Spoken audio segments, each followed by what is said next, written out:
사도행전 18장 우리 함께 보죠. 주님의 말씀 교독하겠습니다. 우리 사도행전 18장 24절에서 19장 7절까지인데요. 조금 길지만 그래도 주의 말씀을 같이 교독하죠. 찾으신 분들은 같이 하나님 말씀 보겠습니다. 저부터 읽겠습니다. 알렉산드리아에서 난 아볼로라 하는 유대인이 에베소에 이르니 이 사람은 언변이 좋고 성경에 능통한 자라. 그가 일찍이 주의 도를 배워 열심으로 예수에 관한 것을 자세히 말하며 가르치나 요한의 세례만 알 따름이라. 그가 회당에서 담대히 말하기 시작하거늘 브리스길라와 아굴라가 듣고 데려다가 하나님의 도를 더 정확하게 풀어 이르더라. 그를 격려하며 제자들에게 편지를 써 영접하라 하였더니 그가 가매 은혜로 말미암아 믿은 자들에게 많은 유익을 주니 이는 성경으로서 예수는 그리스도라고 증언하여 공중 앞에서 힘있게 유대인의 말을 이기미려라. 아볼로가 고린도에 있을 때 바울이 윗지방으로 다녀 에베소에 와서 어떤 제자들을 만나 이르되 너희가 믿을 때 성령을 받았느냐? 이르되 아니라 우리는 성령의 계심도 듣지 못하였노라. 바울이 이르되 그러면 너희가 무슨 세례를 받았느냐? 대답하되 요한의 세례라. 바울이 이르되 요한이 회개의 세례를 베풀며 백성에게 말하되 내 뒤에 오시는 이를 믿으라 하였으니 이는 곧 예수라 하거늘 그들이 듣고 주 예수의 이름으로 세례를 받으니 바울이 그들에게 안수하매 성령이 그들에게 임하심으로 방언도 하고 예언도 하니 함께 읽겠습니다. 모두 12사람쯤 되니라. 아멘.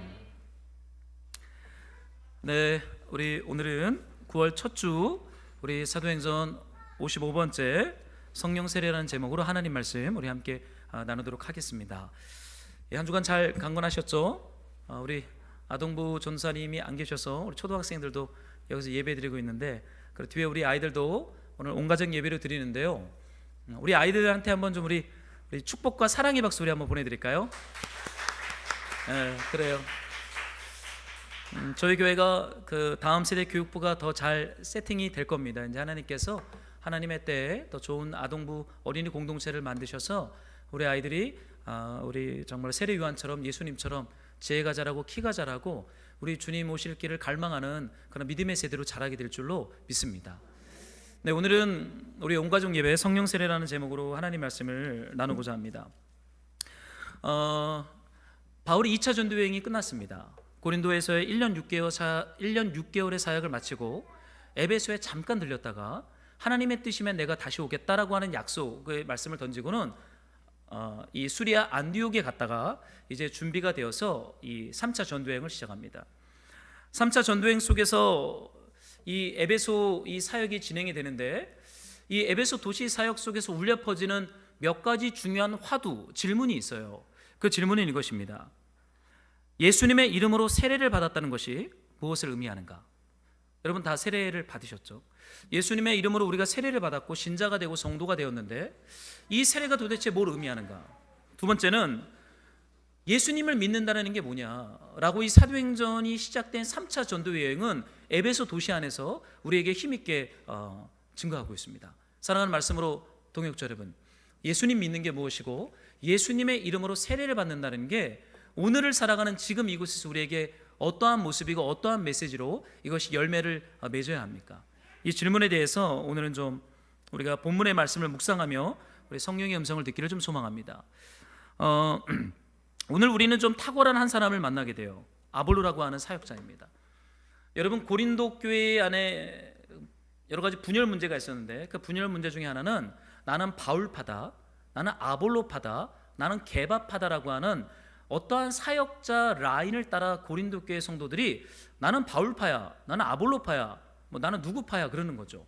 그 참 이게 웃기죠. 그 사역자가 뭐라고 나는 누구 라인이야, 누구파야 막 이런 얘기 하잖아요. 나는 어떤 신학교 출신이야, 나는 어떤 신학 라인이야, 나는 칼뱅주의야, 나는 알미니안주의야, 나는 뭐 순복음이야 뭐 이러는 것처럼 고린도 교회 안에 그런 분열의 중심에 있었던 탁월한 사역자들이 바울, 아볼로, 게바입니다. 근데 오늘 우리는 그 아볼로라고 하는 사역자에 대해서 오늘 묵상하면서 오늘 주시는 메시지를 들으려고 해요. 여러분, 타고난 사람들이 있습니다.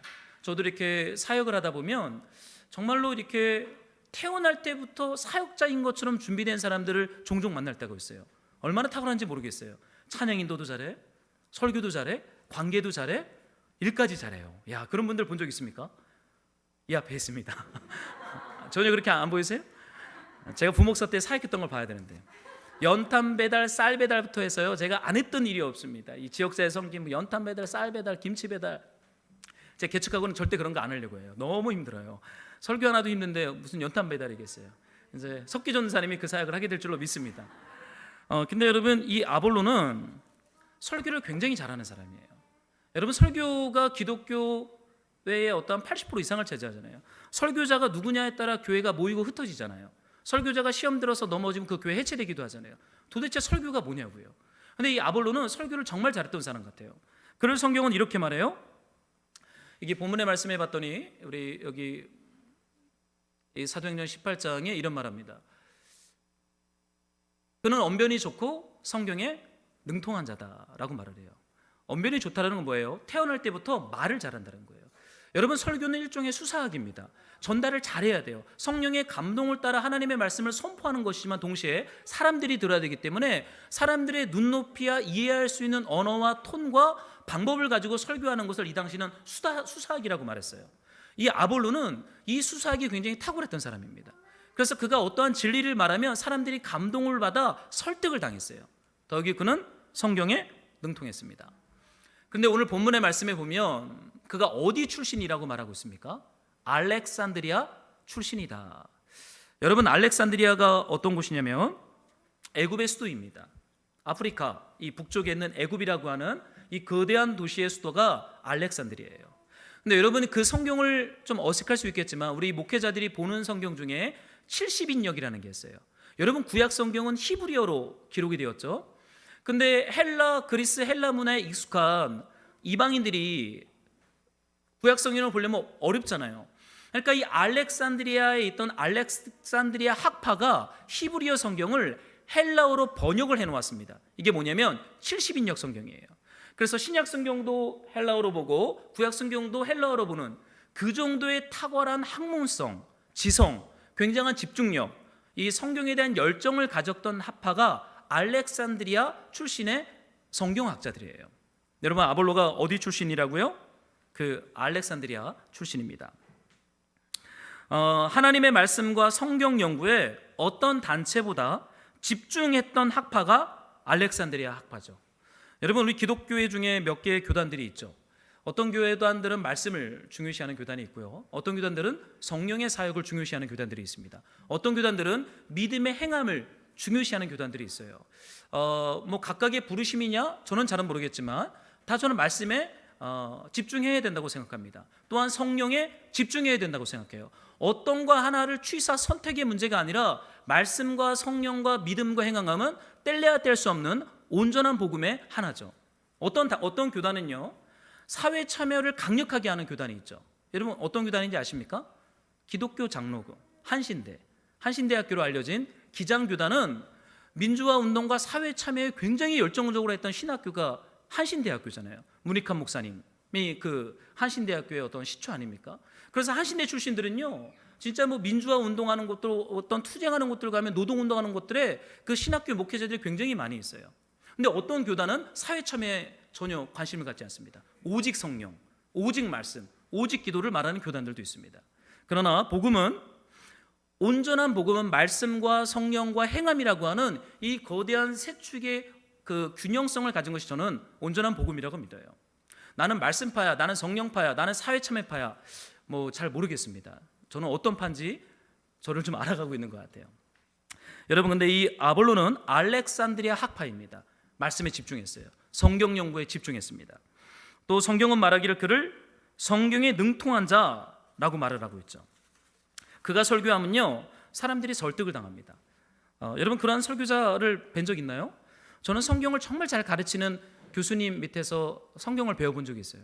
얼마나 성경을 잘 가르치는지, 물론 재밌지는 않습니다. 유머도 없고 뭐 이렇게 예화도 없고 그냥 성경만 쫙 풀어요. 근데 그 말씀을 듣다 보면 참 도전이 되고 하나님의 나라와 하나님의 영광을 더 갈망하게 됐던 그런 경험들을 30대 때 좀 경험했던 것 같습니다. 근데 아볼로는 그런 은사와 자질을 가졌던 성경학자였던 것 같습니다. 근데 여러분, 반면에 바울은 어땠어요?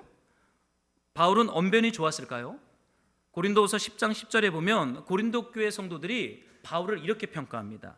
그는 약하고 말주변도 변번치 못하다. 참 고린도 교회 성도들은 참 별론 것 같아요. 왜냐하면 여러분, 바울이 고린도 교회를 개척했잖아요. 바울이 어떻게 개척했어요? 아굴라 브리스골라랑 낮에는 천막을 만들면서 저녁과 시간을 내서 복음을 전하면서 세워진 교회가 고린도 교회예요. 1년 6개월을 그렇게 노동하며 복음을 전하며 세워진 교회가 고린도 교회입니다. 근데 바울이 떠났어요. 그리고 어떤 시점에 아볼로라고 하는 사역자가 왔는데 언변이 좋고 성경을 잘 가르쳐요. 그러니까 어떻게 돼요? 자신이 교회를 개척했던 바울을 약간 이렇게 뒷전에 둡니다. 그리고는 바울을 조롱하기를 그는 약하고 말주변도 변변치 못했다. 왜요? 언변이 좋은 이 아볼로 2대 사역자에게 길들여지면서 바울을 좀 그렇게 조롱했던 모습이 나옵니다. 물론 바울파냐 게바파냐 아볼로파냐 이건 나중에 화해하고 용서하면서 하나가 되는 일들이 고린도전서 안에 나옵니다. 여러분, 하나님의 나라는 언변이 좋거나 성경 지식이 많거나 알렉산드리아 학파처럼 성경에 탁월한 방식으로 공부하는 것을 통해서 꼭 하나님의 나라가 확장되는 것은 아닙니다. 여기 이 아볼로에 대해서 이렇게 말하고 있죠. 여러분이 한번 25절을 좀 읽어주시겠어요? 함께 시작. 자세히 말하며 가르치나 요한의 세례만 알 따름이라. 사도행전은 처음 아볼로는 온전한 복음을 깨달았던 사람이 아니다라고 말을 해요. 그는 일찍이 알렉산드리아에서 태어나면서부터 뼛속부터 말씀을 공부했어요. 성경을 공부했어요. 열심으로 예수에 관한 것을 배웠어요. 그러나 그는 요한의 세례만 알았다라고 말하고 있죠. 좀 독특하지 않아요? 저는 이 말씀을 묵상하다가 요한의 세례만 알았다, 아볼로의 학문적 깊이, 열심히 배우고 학습한 예수에 관한 것을 사도행전은 아직 그가 온전한 복음을 알지 못했다라고 평가하고 있습니다. 사랑하는 말씀으로 동역자 여러분, 성경을 연구하는 것으로 예수님을 만날 수 있습니까? 예수님 알 수 있습니까? 예수에 관한 것이라고 이렇게 말하고 있어요. 예수에 관한 것을 공부했다라고 말하고 있습니다. 이것이 알렉산드리아 학파 출신의 아볼로의 방식이었어요. 그런데 사도행전은 이것이 부분적으로 무언가 부족하다라고 말하고 있어요. 요한의 세례만 알 뿐이다라고 말하고 있죠. 여러분, 사도행전은 우리에게 3차 전도여행을 시작하면서 도전합니다. 예수님에 대한 지식이 많아지는 것이 신앙의 성숙인가? 이게 구원인가? 라고 질문을 해요.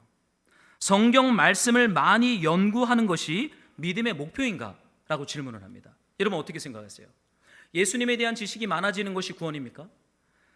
하나님의 말씀을 많이 연구하는 것이 우리 신앙과 믿음의 목표입니까?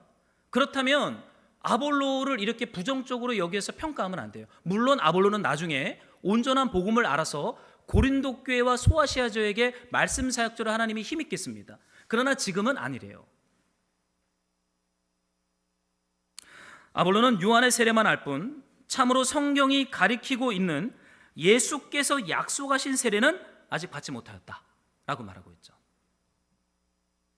여러분, 태어날 때부터 기독교 배경 속에서 태어나는 사람들이 있습니다. 그러한 분들을 우리 교회는 뭐라고 말하죠? 모태신앙이라고 말해요. 모태신앙 계십니까? 저는 모태신앙이 아니라서 우리 애들은 모태신앙이죠. 태어날 때부터 QTI하고 말씀을 봐요. 공부합니다. 예배를 드려요.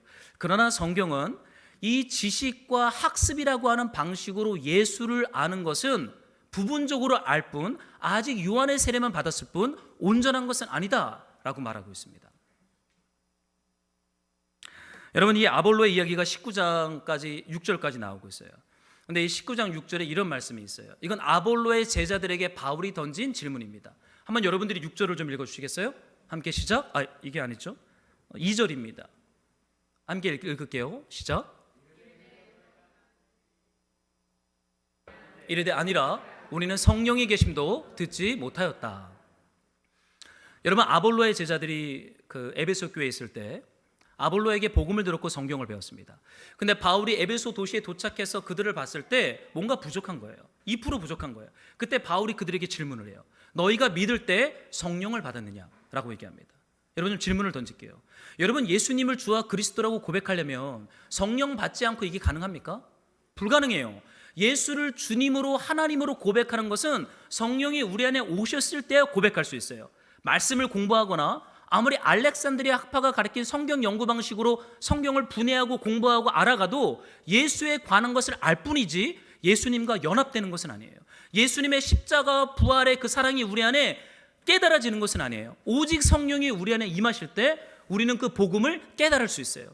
십자가 부활이 나에게 어떠한 의미가 있는지 그 앞에 바짝 엎드려서 거듭나고 회개할 수 있는 길은 오직 성령이 우리 안에 임하셔서 하나님의 말씀을 듣고 깨닫고 순종하게 할 때 가능합니다. 너희가 믿을 때 성령을 받았느냐? 이 질문은 굉장히 도전적인 질문이죠. 저는 이 말씀 읽다가 바울이 너무 무례한 거 아닌가? 다 예수님 믿잖아요. 예수님 믿었으니까 에베소 교회의 지체들로 들어왔잖아요. 근데 너희가 믿을 때 성령을 받았느냐라고 질문을 해요. 바울이 언변이 좋고 성경 지식이 많고 그 당대 유명한 성경 교사이기 때문에 당연히 그는 구원을 받았을 것이라고 생각했는지 모르겠어요. 근데 그렇게 생각해서는 안 됩니다. 또한 알렉산드리아라고 하는 학파, 그 유명한 신앙 공동체잖아요. 에베소교의 유명한 신앙 공동체잖아요.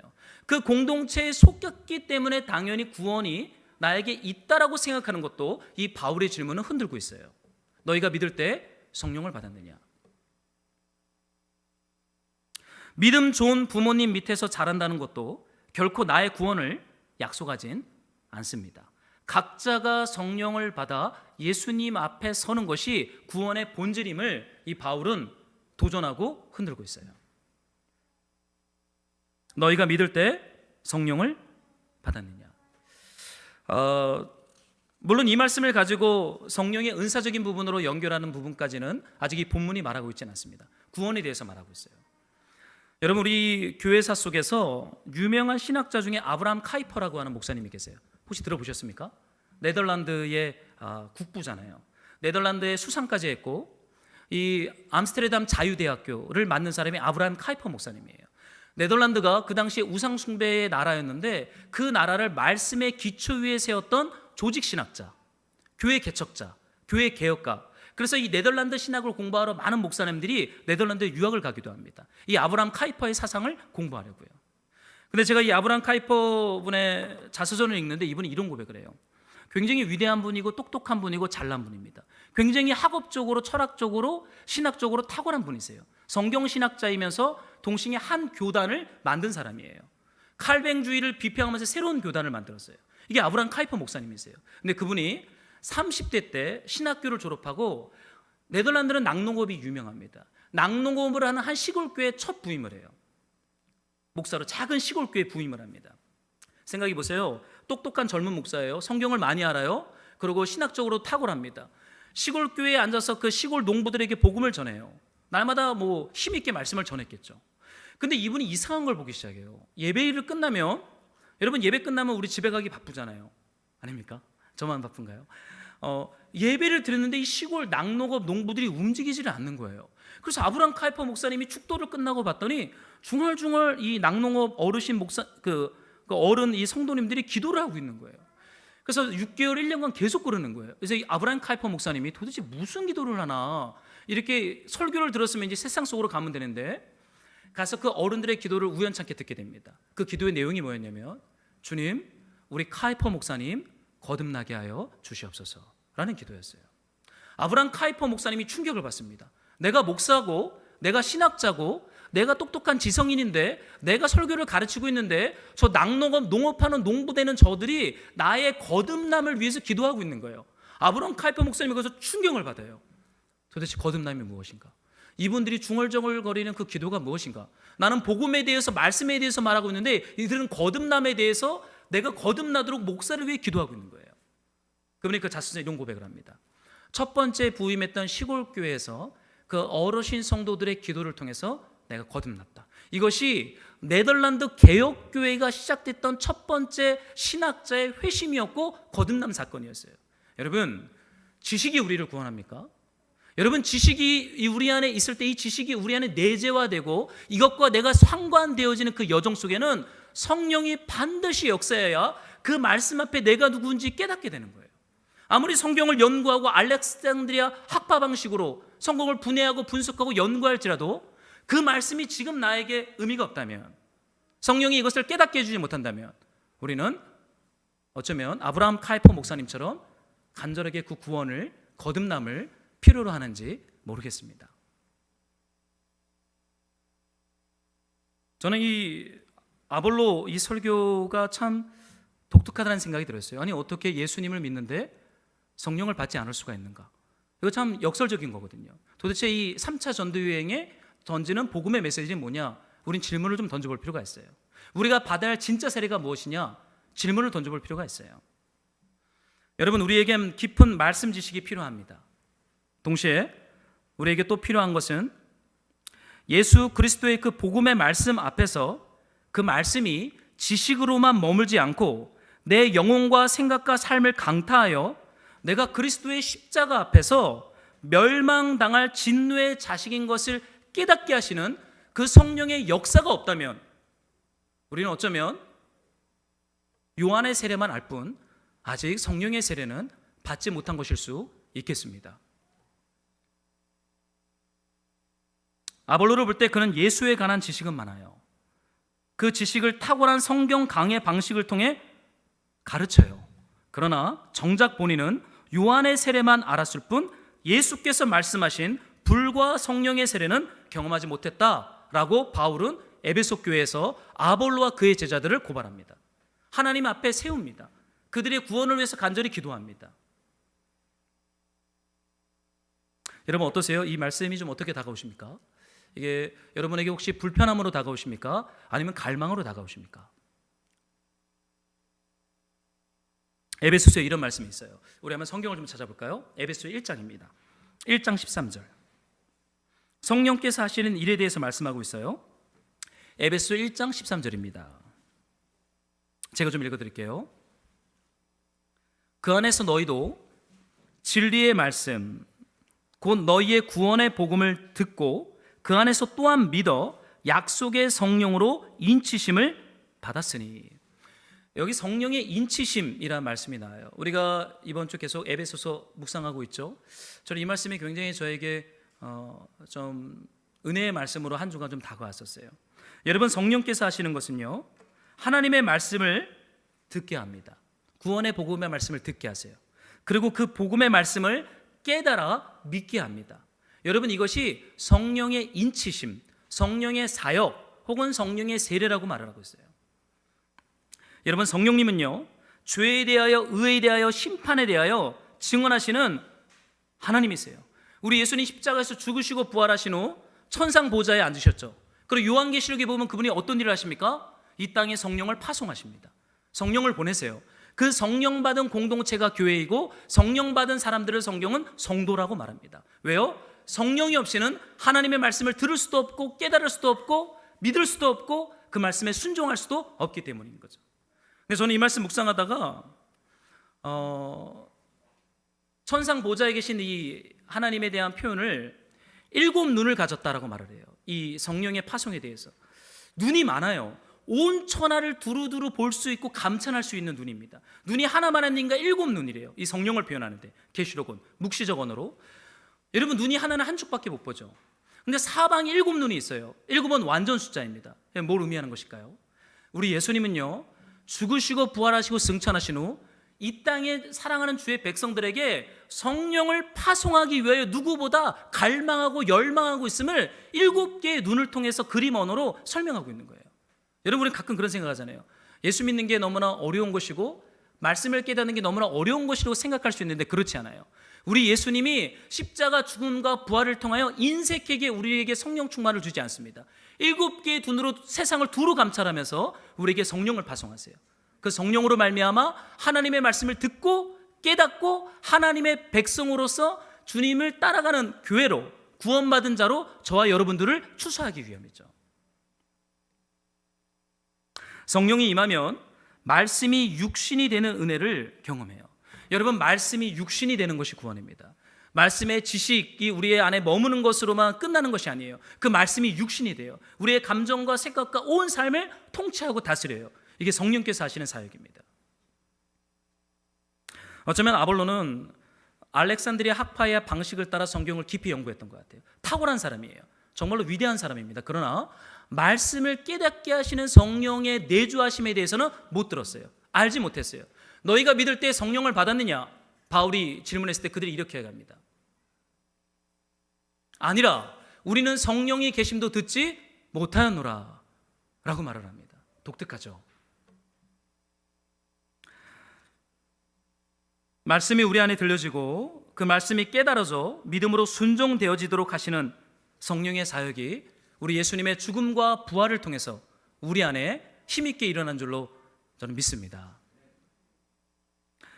여러분, 아볼로가 복음을 온전히 몰랐어요. 부분적으로 알았습니다. 그러니까 어떠한 일이 일어납니까? 여기 사도행전 18장에 26절에 이런 말씀이 있어요.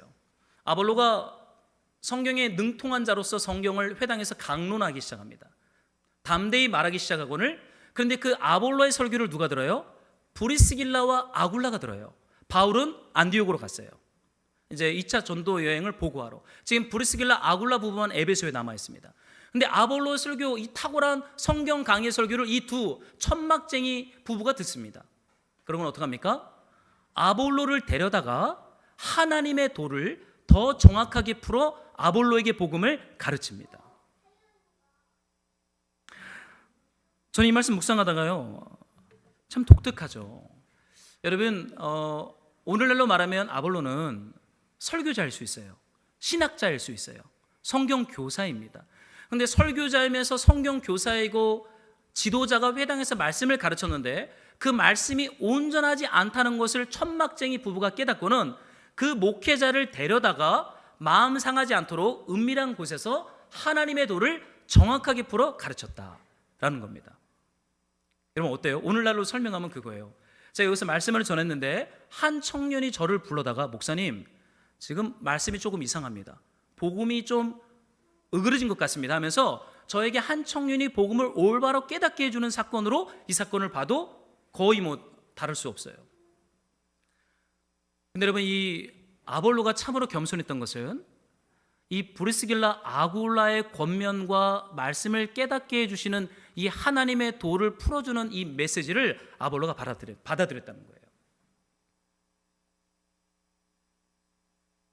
마치 아브라함 카이퍼가 시골 교회의 농부들의 기도 소리를 듣고 내가 거듭남이 필요하구나 회심의 자리로 나아갔던 것처럼,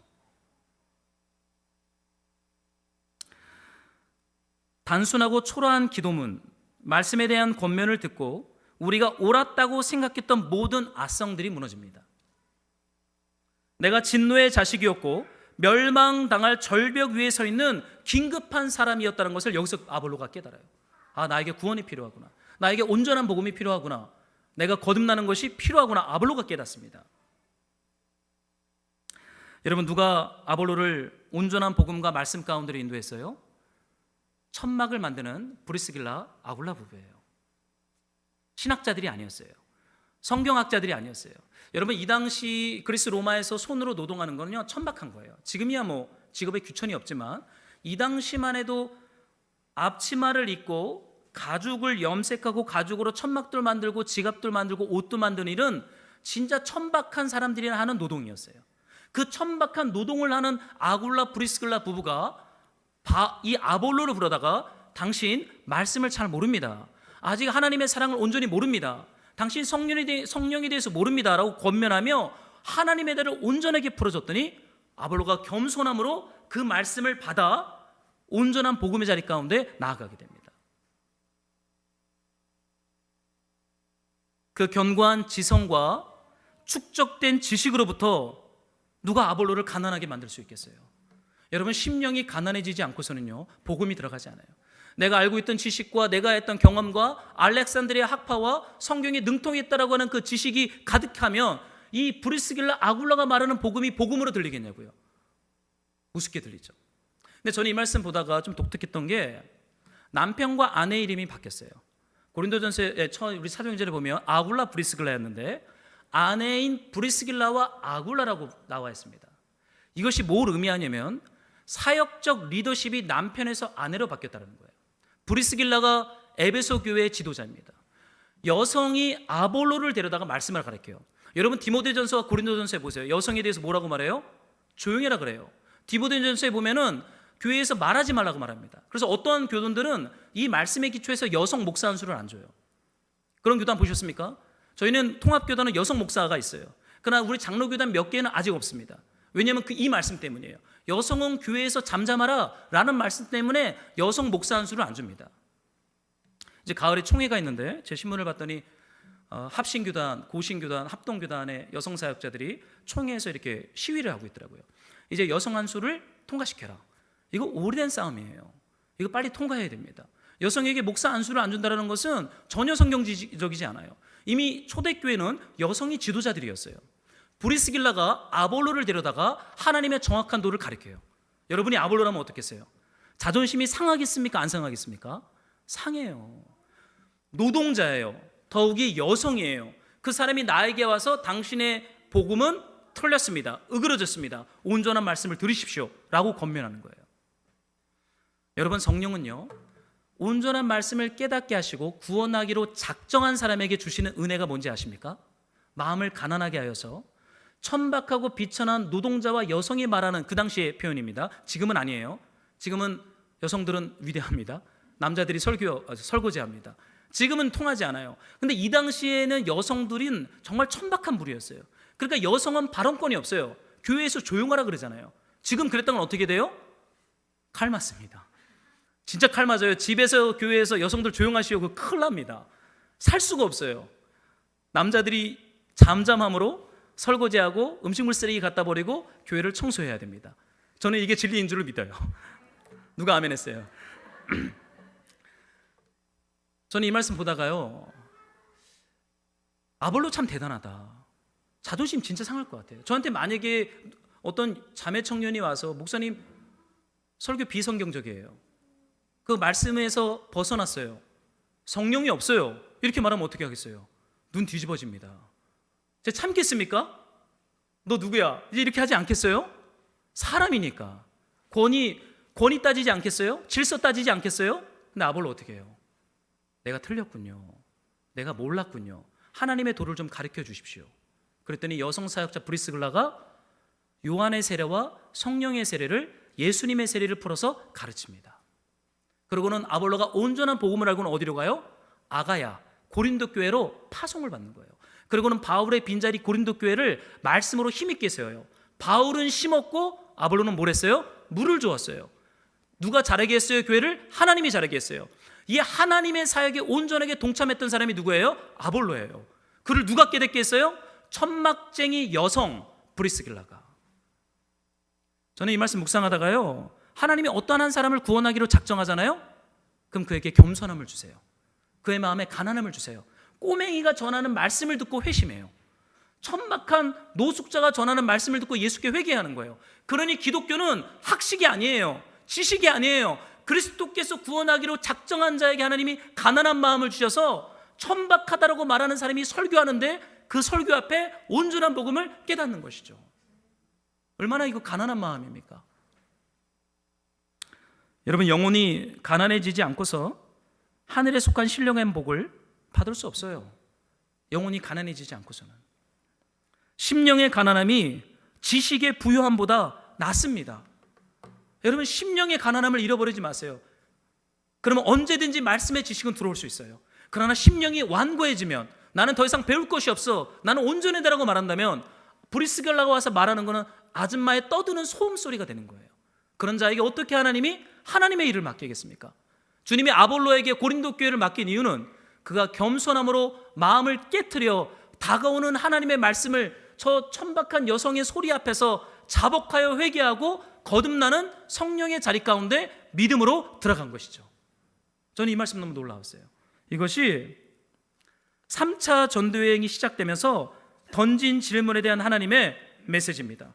여러분 더 높고 위대한 지식을 가지고 오는 사역자를 기다리십니까? 더 위대한 교회를 찾고 있습니까? 더 위대한 설교를 여러분 동경하십니까? 그러면 천박한 아이가 떠드는 그 소음 소리에서 하나님의 음성을 들을 수 없어요. 중요한 것은 우리가 하나님의 복음과 하나님의 나라와 하나님을 향한 가난한 마음을 잃어버리지 않는 거예요. 그러면 돼요. 그러면 말을 더듬었던, 언변이 좋지 않았던, 대머리였던, 광대뼈가 튀어나왔던, 설교하다가 간질로 쓰러졌던 바울이 더듬더듬 설교해도 그 설교 소리에서 힘있게 선포되는 많은 물소리 같은 주님의 음성이 우리 삶과 가정과 교회를 힘있게 할 줄로 믿습니다. 제 사역하다 보면 진짜 잘생긴 목사님들이 있어요. 옷도 이 핏이 이렇게 쫙 나옵니다. 남방도 슬림핏, 이 정장도 이렇게 딱 이렇게 진짜 멋있는 분들 많이 있어요. 그래서 우리 목회자들이 주로 하는 게 뭐냐면 헬스입니다. 제가 부목사 할 때는 헬스를요 매일 했어요. 몸 만드는 거. 왜냐면 목사들이 잘생겨 목회가 되더라고요. 제 부목사 때 이 못생긴 목사님들 인기가 없어요. 야, 죄송합니다. 이거 신체 발언이 아니라 이렇게 배 나오고 막 이런 목사님들은 잘 신방 요청이 들어오질 않아요. 그 왜 그런지 모르겠어요. 그러니까 목사들이 맨날 퇴근하면 가서 헬스하는 거예요. 농구하고. 저도 진짜 헬스요 매년 끊고 운동했습니다. 그리고 저녁 잘 안 먹고. 왜냐면 이 몸매 관리하려고. 근데 개척하고요 6kg 쪘어요. 이제는 뭐 살이 찌든 말든 내가 외모로 승부하지 않으리라. 불러줄 사람도 없어요. 좋아해 주는 사람도 없어요. 아내만 좋다 그러면 됩니다. 여러분, 언변이 능하고 지식이 많고 그 출신이 알렉산드리아 학파고, 그 뭐 중요해요? 내가 과거에 어디 출신이고 뭘 알았다, 이게 뭐 중요해요? 지금 다가오는 하나님의 메시지 앞에 내 심령이 가난하여 주님 저를 긍휼히 여겨 주시옵소서, 저를 온전히 알게 하여 주시옵소서. 이 가난한 마음이 없이 어떻게 주님의 교회가 세워지고 성도가 성도로서 구원의 자리까지 자라갈 수가 있겠습니까? 에베소 교회는 이러한 은혜가 있었던 교회입니다. 한번 보세요. 우리가 다음 주에 묵상하겠지만 바울이 에베소 교회에서 사역하는데 그가 사역하는 도구가 뭔지 아십니까? 에베소에는 수많은 주술과 마술이 작동하던 도시입니다. 병들면 주술사들과 마술사들한테 병 고쳐달라 그래요. 아데미 여신전이 있어요. 수많은 돈과 주술과 마술이 횡행했던 도시가 에베소입니다. 근데 바울이 두란노를 개척해서 성령 공부하다가 어떤 일이 일어났냐면요, 병들고 귀신 들렸던 자들이 축사되고 회복되는 사역이 사도행전 19장 뒤에 나옵니다. 근데 거기서 사용됐던 게 뭐냐면 바울의 손수건과 바울의 앞치마라는 표현이 나와요. 병든 자들과 귀신 들린 자들이 바울의 손수건과 바울의 앞치마를 가져가면 치유를 받고 귀신이 떠나가는 거예요. 이게 도대체 뭔 일이냐? 그럼 성령으로 충만하면 이런 일이 일어나야 되는 거냐? 그런 일이 안 일어나잖아요. 우리 삶에, 제 삶에 안 일어나잖아요. 여러분, 제 마이를 가져가서 병든 아이한테 덮어주면 병이 치유받습니까? 그럼 제가 제 둘째 온유 심장병 빨리 고쳤죠. 3번까지 수술 안 했죠. 바울이 그런 설교를 해요. 바울이 간질병이 있었잖아요. 설교하다가 쓰러지는, 이거를 내 몸의 가시라고 말합니다. 눈병인지 간질병인지 대부분 간질병이라고 말을 해요. 설교하다가 쓰러서 입에 개거품을 물어요. 근데 이 몸의 가시가 떠나도록 바울이 3번을 기도해요. 고린도후서에 가면 주님이 내 은혜가 되게 족하다 그래요. 만약에 바울이 자신의 손수건과 앞치마로 자기를 덮어서 간질병 고치면 되잖아요. 못 고쳐요. 도대체 성령의 충만함이 뭘 의미하는 거예요?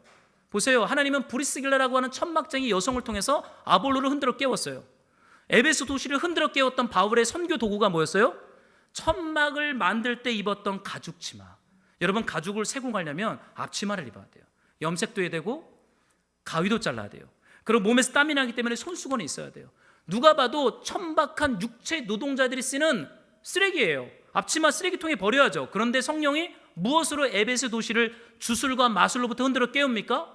사람들이 볼품없다라고 말하는 바울의 앞치마와 손수건으로 성령은 에베소 도시를 주술과 마술로부터 흔들어 깨웁니다.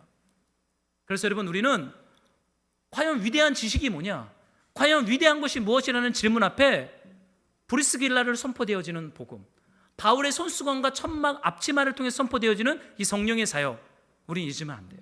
여러분, 이것을 잊는 순간 우리는 완고해져요. 우린 높은 것만을 추구해요. 우린 많은 것만을 추구해요. 우리는 우리 눈에 보기에 옳다라고 말하는 것만 붙잡게 돼요. 그러면 예수의 십자가와는 보이지 않아요. 바울이 그 제자들을 만나요. 아볼로의 제자들을 만납니다. 그리고는 그들에게 이렇게 질문하죠. 너희가 믿을 때 성령을 받았느냐 질문합니다. 여러분, 아볼로 유명한 사람이잖아요. 그런데 그 아볼로의 제자들에게 너희가 믿을 때 성령을 받았느냐? 라고 얘기를 해요. 여러분, 너무 유명한 것에 속지 마세요. 그리고 과거의 영광에도 속지 마세요. 내가 과거에 이런 은혜를 받았는데, 이런 신앙적 지식을 축적했는데, 여러분 속지 마세요. 지금 내가 서 있는 곳이 어디인가? 성령께서 던지신 이 질문 앞에 우리는 정직하게 반응해야 돼요. 너희가 믿을 때 성령을 받았느냐? 저 아볼로 제자인데요. 저 알렉산드리아 학파 공동체에 속했는데요. 저 옛날에 아볼로한테 성경 공부 많이 했는데요. 중요하지 않아요. So what? 그래서 뭐 이거 되는 거예요. 여러분, 에스라에 참 제가 예전에 성경을 묵상하다가 독특하게 봤던 구절이 하나 있어요. 에스라 3장 12절인데 제가 좀 읽어드릴게요. 제사장들과 레위 사람들과 나이 많은 족장들은 첫 성전을 보았으므로 이제 이 성전의 기초가 놓임을 보고 대성통곡하였으나 여러 사람은 기쁨으로 크게 함성을 질렀다. 이 말씀이 어떠한 본문 속에 위치해 있냐면 솔로몬 성전이 무너졌잖아요. 그리고 바벨론 포로로 끌려가죠. 그때 첫 번째 솔로몬 성전을 보았던 젊었던 제사장들과 레위 사람들이 바벨론 포로로 끌려갔다가 이젠 자유케 되어 다시 본토 이스라엘로 돌아옵니다. 그리고 에스라 느헤미야를 통해서 두 번째 성전을 지어요. 학계 때. 근데 그 성전이 굉장히 솔로몬의 성전과 비교해서 굉장히 작았던 것 같아요. 근데 솔로몬의 성전을 보았던 사람들은 그 작은 학계 스가랴 그 성전을 보면서 어떻게 반응하냐면 첫 성전을 보았으므로 이제 이 성전의 기초가 놓임을 보고 대성통곡했다. 왜 대성통곡해요? 너무 작으니까. 내가 옛날에 보았던 솔로몬의 영광에 임했던 성전은 이렇게 컸는데 포로 후기를 지나서 성전을 다시 지었는데 너무 작아요. 그 기초가 너무나 작아요. 그러니까 과거의 영광을 보았던 분들이 막 우는 거예요. 여러분, 이게 울 때입니까? 기뻐할 때입니까? 지금 하나님이 행하시는 것을 못 보고 있는 거예요. 눈앞에 있는 작은 성전을 과거에 경험했던 은혜와 그 풍성한 영광에 비교해서 볼품없고 작다라고 그들은 판단하고 있어요. 그들이 못 보는 건 무엇이에요? 지금 이곳에 임하는 하나님의 나라, 지금 이곳에서 역동적으로 움직이고 있는 하나님의 구원을 못 봐요. 그러니까 대성통곡하는 것이죠. 나 아볼로 제자인데, 나 알렉산드리아 학파 공동체 출신인데 여기에 묶여있지 마세요. 과거의 영광에 묻혀있지 마세요. 지금이 중요해요. 지금 내가 예수님과 어떻게 관계하고 있는가? 지금 예수님은 나에게 누구인가? 내가 지금 예수님을 어떻게 사랑하고 있는가? 내가 지금 예수님을 향하여 어떻게 나아가고 있는가? 여러분, 이것이 우리가 질문함에 서 있어야 할 말씀의 자리인 줄로 믿습니다. 여러분, 너무 옛날 얘기 하는 분들을 조심하세요. 옛날 얘기에 갇혀 있으면 안 돼요. 우린 지금 이곳에 임하는 성령의 말씀과 성령의 내주하심 앞에 믿음으로 동역하며 동참해야 합니다. 성령은 과거의 지식과 경험이 아니라 지금 이곳에서 살아 꿈틀거리는 산 말씀, 살아 역사하시는 말씀을 우리 안에 깨닫게 하셔서 하나님의 일하심에 동참하도록 하십니다. 바울이 그래요. 너네 성령을 못 들었냐? 이렇게 얘기합니다. 너네 무슨 세례를 받았냐? 요한의 세례입니다. 바울이 도전합니다. 그들이 듣고 주 예수의 이름으로 세례를 받으니 바울이 그들에게 안수하며 성령이 그들에게 임하심으로 방언도 하고 예언도 하니 모두 12사람쯤 되니라. 에베소 교회의 12 지도자가 여기서 세워집니다. 사도행전에 있었던 오순절 성령 강림 사건 앞에 120문도가 성령을 받고 교회를 세웠던 것처럼 이 말씀으로 갇혀 있었던, 과거에 갇혀 있었던, 과거의 영광에 갇혔던 그 사람들이 말씀과 성령으로 충만해져서 이제는 에베소 교회 12사도가 돼요. 12제자가 돼요. 여러분, 성령은 우리 안에 말씀이 살아있게 합니다. 산 말씀, 지식에 갇혀있지 않고 지금 내 삶을 통치하고 다스리시는 그 산 말씀으로 살아있는 신앙으로 저와 여러분들을 이끌어가요. 제가 참 좋아하는 책이 있어요. 저는 존 웨슬리를 좋아합니다. 저는 장로교 목사인데 감리교단을 시작한 영국의 요한 웨슬리 목사님, 그분의 책들을 저는 모으고 있고 그분의 책들을 읽고 있어요. 정말로 살아있는 말씀과 산신앙이 뭔지를 그분의 책들을 읽다면 깨닫게 됩니다. 요한 웨슬리 목사님이 20대 때 굉장히 율법적으로 산 분입니다. 얼마나 이분이 율법적이었냐면 그분의 그 자서전에 보면 옥스퍼드 대학교 수재였어요. 지식인이었습니다. 그때 영국은 다 영국 성공회잖아요. 장로교, 감리교가 없습니다. 다 영국 성공회 국교입니다. 그 영국 성공회 국교로부터 감리교단이라고 하는 어떤 작은 분파가 일어난 거예요. 근데 그 시작이 뭐냐면 이 요한 웨슬리 목사님인데, 이분이 옥스퍼드 대학교에서 한 주에 한 번 친구들과 함께 모여서 하루를 금식하며 성경을 읽고 기도하고 죄를 고백하는 단순한 모임을 시작합니다. 이걸 신성클럽이라고 해요. 신성클럽. 이걸 7년간 했어요. 매주 함께 모여서 말씀 읽고 기도하고 죄 고백하는, 금식하면서 굉장히 율법적으로 살고자 몸부림치고 정말 투신했던 전사처럼 살았어요. 그분이 그 대학교를 졸업하고 목사가 되어서 미국 조지아주에 선교사로 나갑니다. 그 당시 미국은 말 그대로 불모지였거든요. 요한 웨슬리 목사님이 미국의 조지아주에서 2년 4개월을 선교사로 사역을 해요. 그분의 신성클럽에서 7년간 훈련받았어요. 매주 금식하고 말씀 보고 기도하고 죄 고백을 했어요. 성령 충만하잖아요. 근데 조지아주에서 2년 4개월을 하고 배를 타고 오는데 태풍이 막 불었어요. 그분이 이런 고백을 해요. 그 자서전에, 나는 한 번도 진지하게 하나님을 향하여서 회심하지 못했다. 요한 웨슬리 목사님의 고백이에요. 나는 한 번도 진지하게 하나님을 향하여 회심하지 못했구나. 왜냐하면 사역이 실패합니다. 조지아주에서 사역이 실패하니까 이분이 공고해져요. 여러분, 목사님들의 사역 실패가 꼭 패배는 아닙니다. 그 목사님을 구원하시는 하나님의 결연한 사랑의 초청장이 될 때도 있어요. 그래서 때로는 이런 것도 있고 저런 것도 있어야 되겠죠. 판단할 필요는 없어요. 그냥 하나님이 이끌어 가심에 우리의 마음을 열면 되죠. 근데 이 요한 웨슬리 목사님이 굉장히 공고해야 합니다. 사역의 실패와 그 여정 자신의 속사름을 봐요. 그가 또 이런 고백을 해요. 나의 불신앙을 깨닫고 내가 멸망의 자식임을 새롭게 깨닫게 되었다. 자기가 멸망의 자식이래요. 7년간 옥스퍼드에서 신성클럽 매주 한번 금식하고 말씀 보고 기도하고 죄 고백했던 분이, 선교사 나갔던 분이에요. 그리고 마지막으로 이런 고백을 합니다. 나는 하나님의 영광에 도달하지 못하였다. 나의 온 마음은 부패하고 지긋지긋하기만 하였다. 그분의 선상일기에 기록된 그분의 고백록입니다.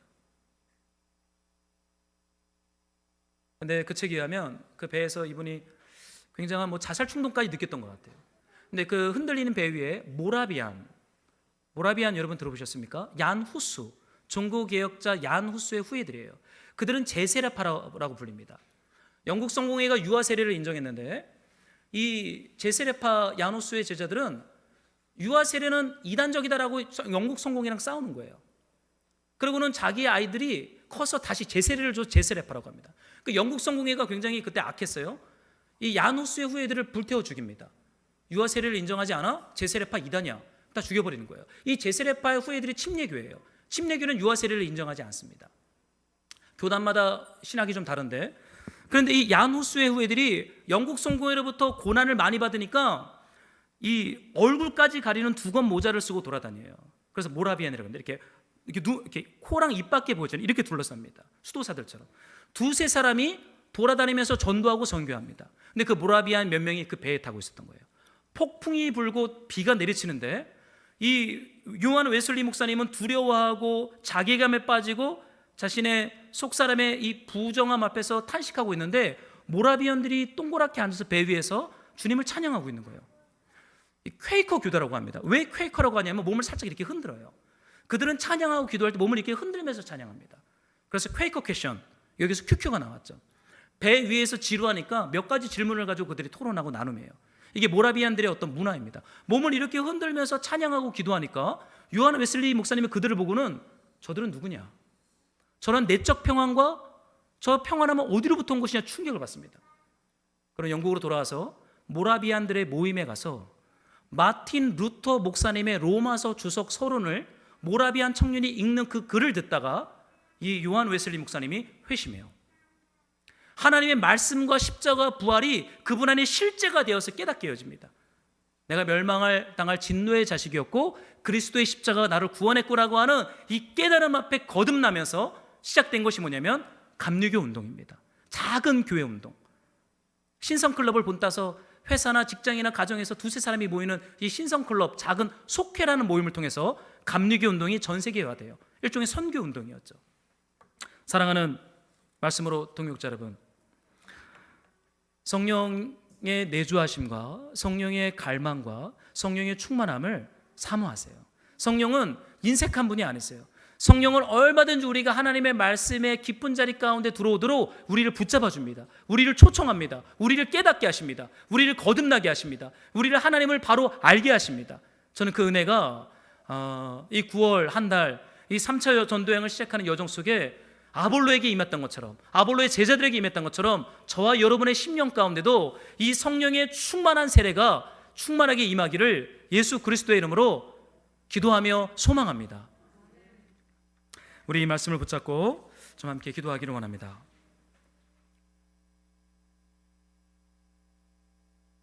우리 이 찬양 같이 했으면 좋겠어요.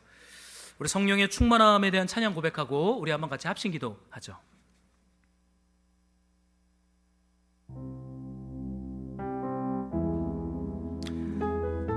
성령님이 우리 안에 7 눈동자처럼 우리에게 달려오시는 성령의 충만함 속에서 우리 안에 말씀이 열리고 마음이 가난해지는 이 은혜를, 하늘에 속한 신령한 복을 주시옵소서.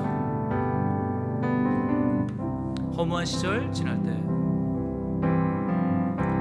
허무한 시절 지날 때, 깊은 한숨 내쉴 때, 그런 풍경 보시며 단식하는 분 있네.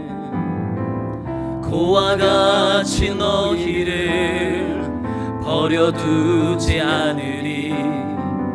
내가 너희와 영원히 함께하리라. 우리 한 번 더 고백할까요?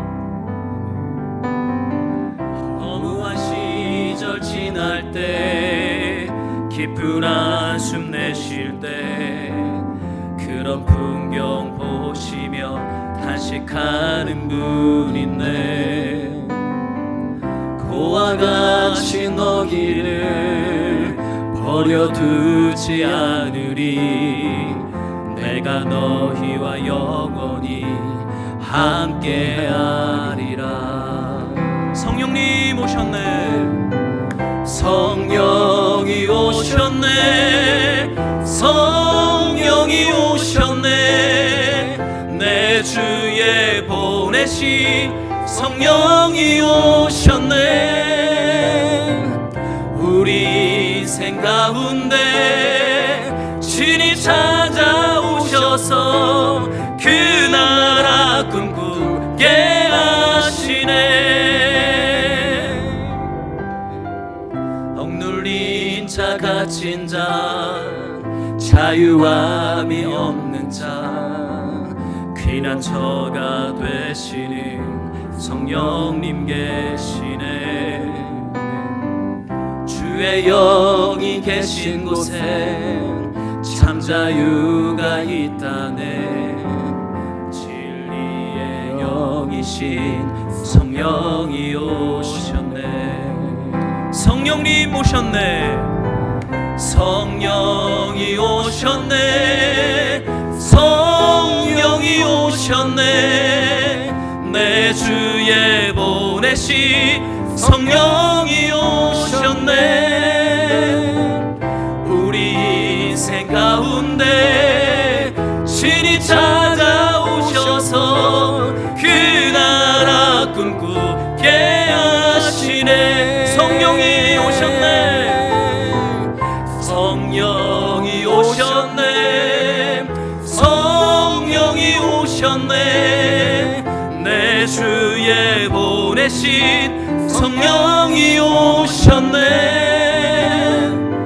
우리 인생 가운데 친히 찾아오셔서 그 나라 꿈꾸게 하시네. 우리가 함께 기도하기를 원합니다. 너희가 믿을 때 성령을 받았느냐? 과거의 영광 중요하지 않아요. 과거의 우리의 믿음의 고백 그렇게 중요하지 않아요. 지금 우리가 어디에 서 있느냐라고 우리 성령께서 우리에게 말씀하세요. 우리가 과거에 어떠한 위대한 역사를 이뤘고 어떠한 믿음의 영광스러운 경험을 하였을지라도 지금 예수님을 어떻게 사랑하고 예수님과 어떻게 관계를 맺고 있는지 성령님 우리에게 간절하게 우리 마음의 문 밖에서 우리를 두드립니다. 여러분 이 시간 기도할 때는 성령님, 우리 속에 충만하게 날마다 임재하셔서 하나님을 사랑하게 하시고 말씀을 따라 순종하게 하시며 예수님을 사랑하게 하시며 이웃과 열방을 향하여 제자된 삶을 이제는 살아가게 하여 주시옵소서. 딱딱하고 완고해진 영역이 있다면 성령으로 우리를 부드럽게 하시며 불로 우리를 태워주시며 성령으로 충만하게 하여 주시옵소서. 우리가 한번 주여 일창하고 주신 말씀을 붙잡고 주님 앞에 기도하며 나아가겠습니다. 주여, 하나님 시간 성령으로 충만하길 원합니다. 하나님의 영을 부어주시길 원합니다. 하나님 성령 가운데 하나님 이 시간 임재하여 주시길 원합니다. 하나님의 능력으로 충만하길 원합니다. 아버지, 하나님 성령으로 충만해지길 원합니다. 주님의 영광 가운데 하나님 놀랍게 충만하게 은혜를 부어주시길 원합니다. 하나님의 놀라우신 은혜가 충만하게 부어지길 원합니다. 하나님 충만하게 성령으로 부어주시길 원합니다. 아버지, 주님 하나님 성령으로 충만하게 부어주시길 원합니다. 하나님의 놀라우신 그 성령이 하나님 임하게 원합니다. 주님 성령으로 충만해 주시길 원합니다. 하나님 부어주시길 원합니다. 하나님 성도들 가운데 충만하게 하나님 부어주시길 원합니다. 하나님 함께 해주시길 원합니다. 주님 성령으로 부어주시길 원합니다. 하나님 성령으로 부어주시길 원합니다. 주님 하나님의 놀라우신 충만한 은혜가 하나님 부어주시길 원합니다. 주님 부어주시길 원합니다. 하나님 성령으로 충만하게 하나님 부어주시길 원합니다. 주님.